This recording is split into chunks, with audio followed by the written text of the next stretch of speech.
اب ایک مسئلہ اس میں ہے کہ قربانی کس پر لازم اور واجب ہو جاتی ہے، یہ بھی سمجھنا ضروری ہے۔ زکوٰۃ اور قربانی کے درمیان میں فرق ہے۔ زکوٰۃ کے لیے شرط ہے کہ جو آدمی صاحب نصاب بن گیا 1 سال گزرنے کے بعد اس پر زکوٰۃ لازم ہے۔ میں مثال بتاتا ہوں،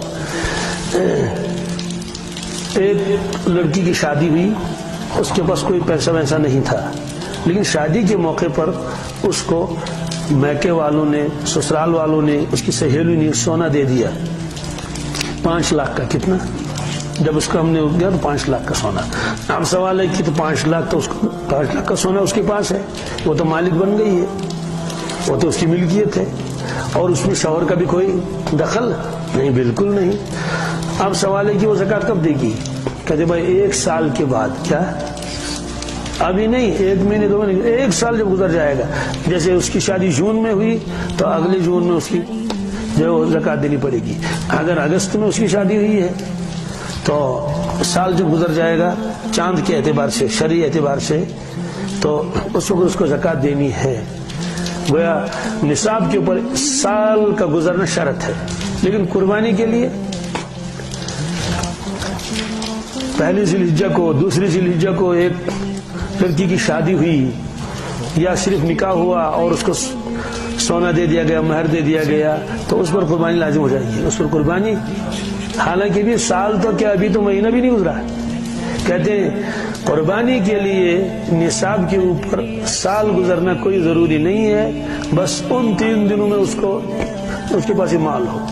ہاں، اگر چوتھے دن کو آ جائے 13 ذی الحجہ کو، کیا تو قربانی کے دن تو ختم ہو چکے ہیں، اب اس پر قربانی لازم نہیں ہے۔ کیوں؟ اس سے پہلے یہ تو نصاب ہی نہیں تھا اس کے پاس۔ لیکن اگر اس کو 10 دن پہلے، 8 دن پہلے، 6 دن پہلے، بلکہ انہی دنوں میں پہلی عید کو اس کو کچھ گفٹ وغیرہ مل گیا سونے کا، تو اس پر قربانی لازم ہو جائے گی۔ ایک فرق تو یہ ہے۔ دوسرا فرق، جو ضرورت کی چیزیں ہیں جن کے بغیر چارہ نہیں، ان پر زکوٰۃ بھی لازم نہیں، ان کی وجہ سے قربانی بھی لازم نہیں۔ مثلا رہنے کا مکان، کیا مکان کے اوپر زکوٰۃ نہیں، چاہے 1 کروڑ کا مکان کیوں نہ ہو، یہ تو ضروریات اصلی میں اس کے داخل ہے۔ مکان نہیں ہوگا تو یہ رہے گا کہاں؟ گاڑی، یہ ضروریات اصلیہ میں ہے۔ اسکوٹر، بائسکل، یہ ضروریات اصلیہ میں سے ہے، ان پر زکوٰۃ لازم نہیں ہوتی ہے، ان کی وجہ سے قربانی بھی لازم نہیں ہوتی ہے۔ ضروریات اصلی، کچھ چیزیں ایسی ہیں جو کبھی استعمال ہی نہیں ہوتی ہیں، سال میں 1 مرتبہ بھی استعمال نہیں ہوتی ہیں، تو ان پر زکوٰۃ لازم نہیں، لیکن قربانی واجب ہو جاتی ہے۔ اس کی وجہ سے کیا ہو جاتی ہے؟ لازم۔ قربانی کیسے لازم ہو جاتی ہے؟ مثلا ایک خاتون ہے، اس کے پاس کپڑے ہیں، چاہے وہ سلے ہوئے ہیں یا ویسے کپڑا ہے، ابھی سلا ہوا نہیں ہے، ضرورت سے زائد ہے، کیا وردن فن کا 10 سوٹ 10-15 سوٹ اس نے بنا کے رکھے ہیں، کبھی استعمال ہی سال میں 1 مرتبہ بھی استعمال نہیں ہوتے۔ کہتے ہاں زکوٰۃ تو اس پر لازم نہیں ہے کیونکہ یہ مال نامی نہیں ہے، البتہ اس کی قیمت لگانی پڑے گی۔ اگر وہ قیمت نصاب کے بقدر پہنچ جائے تو اس کی وجہ سے آپ پر قربانی لازم ہو جائے گی۔ اس کی وجہ سے قربانی، کس چیز کی وجہ سے؟ وہ کپڑے جو سال میں کبھی استعمال نہیں ہوتے ہیں، وہ کمبل جو سال میں کبھی استعمال نہیں ہوتے ہیں، اور وہ کھانے کے برتن جو سال میں آپ نے کبھی استعمال ہی نہیں کیے، بلکہ بہو جب تشریف لائی تھی تو ایک صندوق میں جو ہے وہ تانبے کے برتن لائی تھی، اور وہ ابھی انڈر لاک ہی ہے، اس کو لاک کھولا نہیں اس نے، کہ کوئی کھلوا بھی نہیں سکتا، وہ تو اس کی اپنی ملکیت ہے۔ تو ان تانبے کے برتنوں کی وجہ سے جو بالکل بند پڑے ہوئے ہیں اور استعمال ہی نہیں ہوتے ہیں، اس کی قیمت لگائی جائے گی، اس کی وجہ سے اس پر قربانی لازم ہو جائے گی۔ ایسے گھر میں پرانی دیگیں رکھی ہوئی ہیں، سال میں کبھی وہ استعمال ہی نہیں ہوتے ہیں، فرنیچر اوپر پڑا ہوا ہے، وہ استعمال ہی نہیں ہوتا ہے، پرانا فرنیچر تھا اوپر لگا دیا ہے، وہ بھی قابل استعمال ہے، لیکن نیا فیشن آیا اس لیے نئے سوفا سیٹ ہونے چاہیے، پرانے ادھر ڈال دیے۔ تو اگر اسٹاک آپ کے پاس ہے اور اس کی قیمت لگائی جائے گی آج کل کے اعتبار سے 24,500، کیا کتنے چاندی کا نصاب 24,500، اس لیے کہ چاندی کا 1 گرام 40 روپے میں ملتا ہے. کتنے جی؟ تو ایک تو وہ جو آپ نے زیورات بنائے وہ تو الگ مسئلہ ہے، لیکن شریعت نے چاندی کو بتایا کہ وہ گھڑی ہوئی ہو یا نہ ہو، ایسی چاندی، جیسے چاندی کے وہ چاکلیٹ ہوتے ہیں نا، ایسے پیس کر کر کے. سونے کی بھی وہ چھوٹی چھوٹی اینٹیں ہوتی ہیں سونے، اور یہ تو 40 روپے 1 گرام، تو 24,500 نصاب ہے. تو 24,500 جس کے پاس ہوں یا ضرورت سے زائد مال اس کے گھر میں ہو تو شریعت کہتی ہے کہ یہ صاحب نصاب ہے، اس کے اوپر قربانی لازم ہو جائے گی. ایک مسئلہ اور ہے، اس کی وجہ سے ہم سب کے اوپر قربانی لازم ہو جاتی ہے جو زمیندار ہیں. کیا؟ سیب کے درختوں پر اس کی وجہ سے قربانی بھی نہیں. کیوں؟ اس لیے کہ سیب کا جو پیداوار دے گا اس پر عشری ہے. کیا ہے؟ سیب ہیں، ناشپاتی ہیں، گلاس ہیں، اور آڑو ہیں، اور دوسری چیزیں. لیکن جو بے پھل درخت ہیں، سفیدے ہیں، چید ہیں، یہ ساری چیزیں ہیں، اور کیکر ہیں، یم کل ویڈیو پریس برین کیکر، یہ ضرورت سے زائد اس لیے ہے کہ سال میں ایک مرتبہ بھی اس کی ضرورت پیش نہیں آ جاتی ہے. کبھی 2 سال 3 سال کے بعد اس میں سے جو ضرورت تھوڑی کٹائی کر کے شاخ تراشی کر لی جاتی ہے، اور کچھ نہیں. وہ وہی ہے، اور لاکھوں روپے کا مال ہے. کتنے لاکھوں روپے کا مال ہے. اس پر زکوٰۃ لازم نہیں، اس پر عشری لازم نہیں. عشری لازم ہو جائے گی اس دن جب آپ سفیدوں کو کاٹیں گے. کیا؟ کیونکہ وہ آتو حق ہو یوم حسادی ہی، ابھی حساد نہیں پایا گیا، ابھی آپ نے ان کو کاٹا نہیں. تو جس دن آپ ان کو کاٹیں گے اس دن آپ کو عشری دینی پڑے گی. کیا؟ 1/10. کیا؟ اس کی قیمت لگائی جائے گی. بھائی 1,00,000 روپے کے اس نے تو سفیدے بھیج ڈالے. کتنے؟ 1,00,000 روپے کے. ہاں زنیوں 1,00,000 روپیہ سجون کیا نیون. تو اس وقت کہا جائے گا بھائی 10,000 روپے نکالو عشر کے. کس کے؟ کیونکہ یہ تو زمین کی پیداوار ہے، یہ تو زمین کی پیداوار ہے. لیکن ظاہر سی بات ہے ہر سال تو نہیں کاٹے گا، 10-15 سال کے بعد تو کاٹے گا.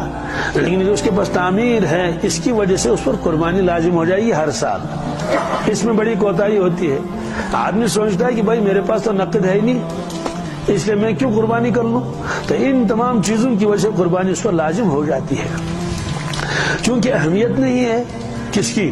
قربانی کی، اس لیے آدمی فوراً تیار نہیں ہوتا اس کے لیے. ہاں اگر شادی ہوگی کیا فوراً جا کے کاٹے گا.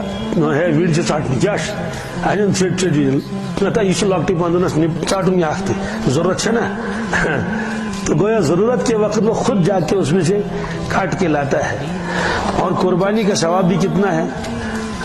آپ نے فرمایا، صحابہ کرام نے عرض کیا، ما هذه الاضاحی یا رسول اللہ صلی اللہ علیہ وسلم، حضرت ہم قربانی کرتے ہیں، قربانی کیا چیز ہے؟ آپ نے فرمایا، سنت ابیکم ابراہیم علیہ السلام، یہ تمہارے والد گرامی ابراہیم علیہ السلام کی سنت ہے. کیا ہے؟ قالوا فما لنا فیہا یا رسول اللہ صلی اللہ علیہ وسلم، ہمیں کیا ملے گا؟ قربانی تو ہم بھی کریں گے، ملے گا کیا؟ قال بکل شعرۃ حسنۃ، ہر بال کے بدلے میں ایک نیکی، ہر بال کے بدلے میں. اس لیے قربانی کا مقابلہ کوئی نہیں کر سکتا.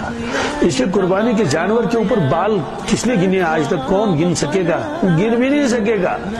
اللہ تعالیٰ ہی کے علم میں ہے کہ قربانی کے جانور کے اوپر کتنے بال ہیں.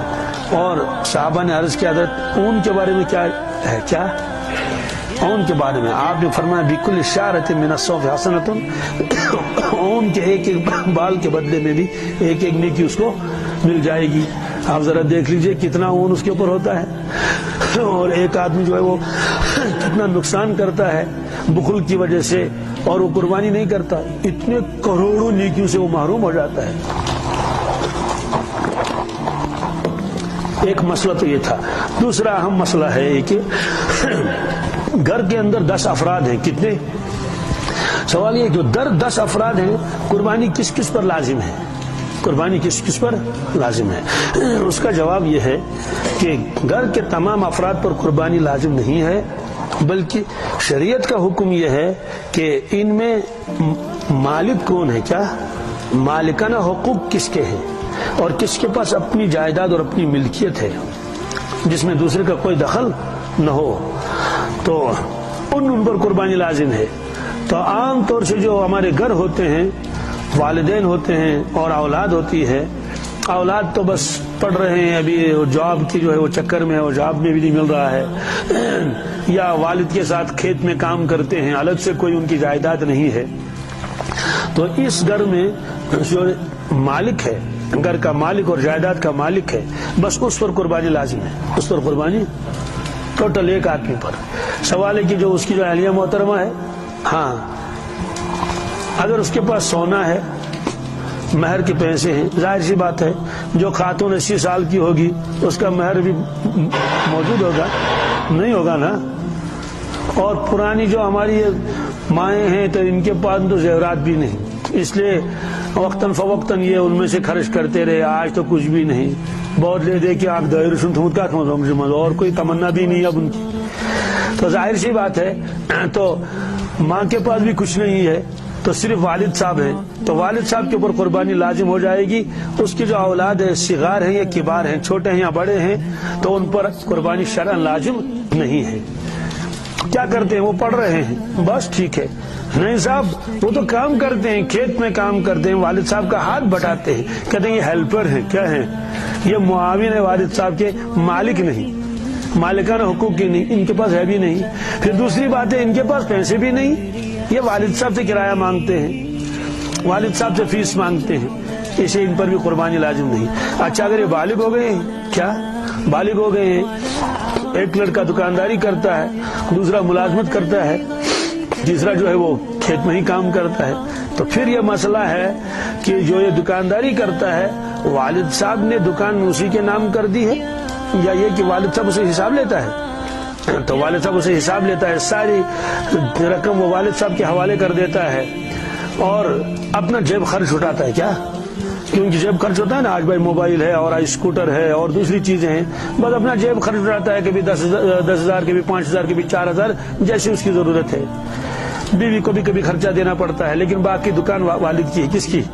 کاروبار اسی کے نام کا ہے، اور والد صاحب کے ذہن میں ہے یہ دکان صرف اسی کی اکیلی کی نہیں ہے بلکہ میرے اور بھی بچے ہیں تو ان کی بھی ہے یہ، البتہ فی الحال چونکہ یہ بڑا ہے، پڑھائی اس نے مکمل کر لی ہے، اس لیے اس کو دکان کے ساتھ مشغول کر رکھا ہے، تو شرعی اعتبار سے وہ والد صاحب کا معاون ہے، مددگار ہے، لیکن مالکانہ اختیار اس کو نہیں ہے، تو شرعی اعتبار سے اس پر بھی قربانی لازم نہیں۔ لیکن اگر والد صاحب نے اس کو مالکانہ حقوق دیے ہیں اور اس سے یہ کہا کہ بیٹے یہ دکان تمہاری ہے، کیا ہے، کیونکہ مجھے تو سب اولاد کی تو فکر کرنی ہے کہ یہ اسی میں ایڈجسٹ ہو جائے گا، کیونکہ یہ دکانداری کر ہی رہا ہے کئی سال سے، تو اس کے لیے یہی ہے، البتہ اسے یہ کہا رکھا ہے کہ بھائی گھر کا خرچہ دینا پڑے گا، کچن کا خرچہ، اب وہ کچن کے لیے کبھی چاول لاتا ہے، کبھی تیل لاتا ہے، کبھی مسالہ لاتا ہے، باقی دکان کا سارا حساب اس نے اپنے پاس رکھا ہے، والد صاحب اس میں کوئی مداخلت بھی نہیں کرتا ہے، ہاں کبھی کبھار اسے کہتا ہے کہ بیٹے ضرورت ہے 10,000 دے دو، 20,000 دے دو، 30,000 دے دو، باقی اس کو معلوم ہے اس کے پاس اپنی بیلنس ہے، والد صاحب کو معلوم ہے اس کو بھی ضرورت ہے، بھائی اس کے بھی مستقبل کے لیے جو ہے وہ ہونا چاہیے، تو ظاہر سی بات ہے، اس کا مطلب تو یہی ہوا کہ جوائنٹ فیملی ہونے کے باوجود وہ جو اس کا ایک بیٹا ہے جس کو کسی قدر اس نے مالکانہ حقوق دے رکھے ہیں، اور باقی بھائیوں کو بھی یہ ذہن میں ہے کہ والد صاحب نے یہ دکان تو اسی کو دے رکھی ہے اور ہمارے لیے تو دوسرے کام ہیں، کوئی نوکری کر رہا ہے، کوئی کچھ کر رہا ہے، تو اس بیٹے پر قربانی لازم ہو جائے گی، سمجھا گی بات؟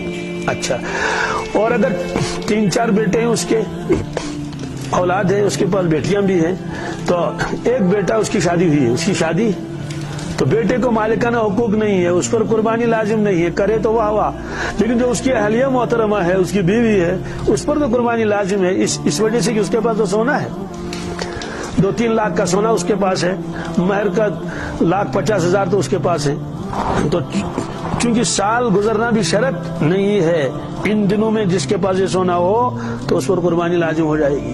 خلاصہ نکلا اس گھر میں ایک تو قربانی لازم ہوگی والد صاحب کی، کس کی؟ اور بہو کی، بس باقی کسی پر قربانی لازم نہیں ہے۔ اور ایسے ہی ہے ایک لڑکا جو ملازمت کر رہا ہے، ساری تنخواہ لا کے والد صاحب کے حوالے کر دیتا ہے، اپنی صرف جیب خرچ رکھتا ہے، کیا رکھتا ہے؟ جیب خرچ رکھتا ہے، تو ظاہر سی بات اس کا مطلب ہے کہ جیب خرچ تو خرچ ہو ہی جاتا ہے، اور کوئی بچت اس کے پاس ہے بھی نہیں، اور 10,000 بھی اگر بچت ہوں تب بھی قربانی لازم نہیں، 20,000 بھی اگر اس کے پاس نقد ہوں تب بھی وہ صاحب نصاب نہیں ہے، 24,500 جب تک اس کے پاس نہ ہو، تو معلوم یہ ہوا کہ جیب خرچ ہونے کے باوجود بھی اس پر قربانی شرعاً لازم نہیں ہے. اور پہلے تو جی بی فنڈ بھی کاٹتے تھے. مجھے معلوم